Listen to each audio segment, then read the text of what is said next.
Okay, everybody, today we are going to talk about Rumba walks. So one of the things that a lot of the top pros even practice over and over again, years and years and years, is Rumba walks, because that's really how you move with your Cuban motion, with your leg action, to really make you look really confident and, like, for the ladies, the gentlemen too, a little sexy on the floor. And so being really confident with your rumba walks and having nice rumba walks really creates like a nice basic action for your rumba. So this is kind of cool because you can do it in a hallway or anywhere long and skinny would be great. You don't have to have a ton of room, but we're just kind of trying to get you to understand how your legs work in this. So I'm going to turn sideways so you can see. So what we're going to do first is we're going to talk about just the action of the legs. So when I do a rumba walk, I have one foot in front and one behind, obviously. And what I'm going to do is I'm just going to slowly roll off my back foot and then drag that leg through a piece at a time and then step forward with that one. Yeah, so we're just going to slowly, one at a time, walk. Now from the front, so you can see what's going on. This is the important part. Oftentimes when we dance, there's space in here, a gap kind of between the legs that we want to try to avoid because it's not as nice looking. And so when you step, you want to be on one track. So when you walk forward, you should be basically in like what would be a fifth position, but just with your feet apart so that there's no space in between the legs. And then as you bring your leg through, the important thing is that you touch all the way from the very top of your thighs, where your thighs kind of join up with your hips, all the way down the entirety of your leg to your ankle. So as I bring this leg through, I'm going to start from way up here in my thighs and connect my thighs together, then my knees together, then I'm going to go down below my knee and then through my calf, and then all the way to my ankle. And I'm still kind of pulling in with this part. I don't want to let this gap open. I'm going to keep this across, kind of like Marilyn Monroe on the subway grape skirt, yeah? So I'm trying to keep all the gap closed here. And then as soon as my heel passes my ankle, I can rotate it back open so that when I step, it has turnout again.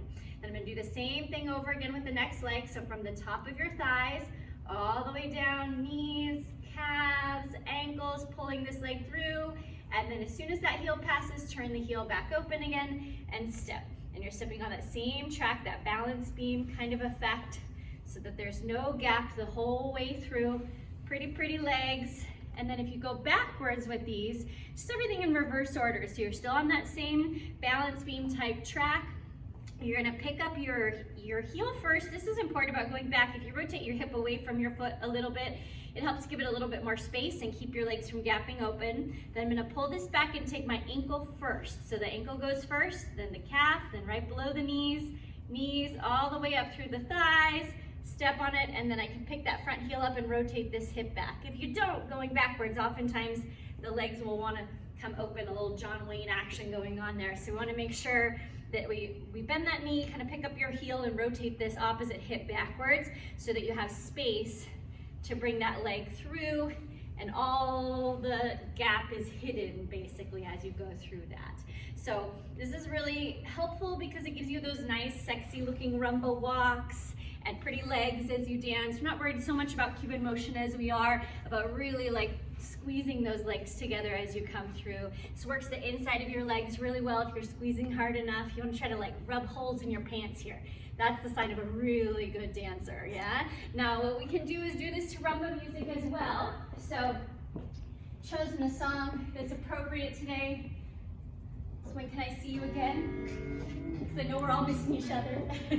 So this is actually a bolero. It's good to practice your rumba to bolero music because it's a bit slower, so you have a little bit more time to think. So you can do this in just all slows,